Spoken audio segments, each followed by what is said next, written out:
Alors dans les pratiques comme la kinésiologie, on entend tout le temps ton corps te parle, tes symptômes ils sont des signaux.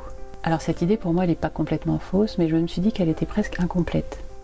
Parce que oui, il y a quelque chose qui se passe dans notre corps et qui mérite notre attention, mais la façon dont on va l'écouter, ça va changer complètement ce qu'on va y trouver.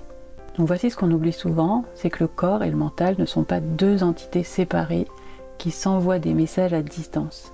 Parce que quelque part, si on y pense bien, ça reviendrait à cette idée de penser le corps comme un employé qui enverrait son rapport à son patron, qui serait notre mental, alors qu'en fait, ils forment un seul système.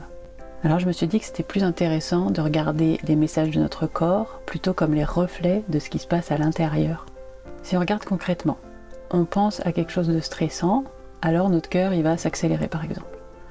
Si on anticipe un conflit, notre ventre il va se nouer. Si je sais pas, on rencontre une situation gênante, on va rougir par exemple. Là notre corps il n'est pas en train de nous envoyer quelque chose, il est juste en train de refléter en temps réel ce qui traverse notre mental. Et bien sur le long terme, on peut penser que c'est la même chose. Si on vit depuis des mois dans un environnement où on sent en insécurité, notre corps il reste en tension chronique. Si on porte un truc qu'on peut pas exprimer, ben notre digestion elle va peut-être se dérégler et le sommeil il va être moins réparateur. C'est pas un message venu de nulle part, c'est une réponse à quelque chose de précis.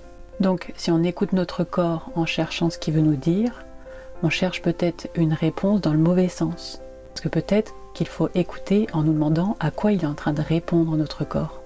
Donc maintenant je me dis que notre corps il nous parle, oui, mais il parle de nous, pas à nous. Il cache pas vraiment un message secret à décoder, il reflète juste fidèlement ce qui se passe à l'intérieur.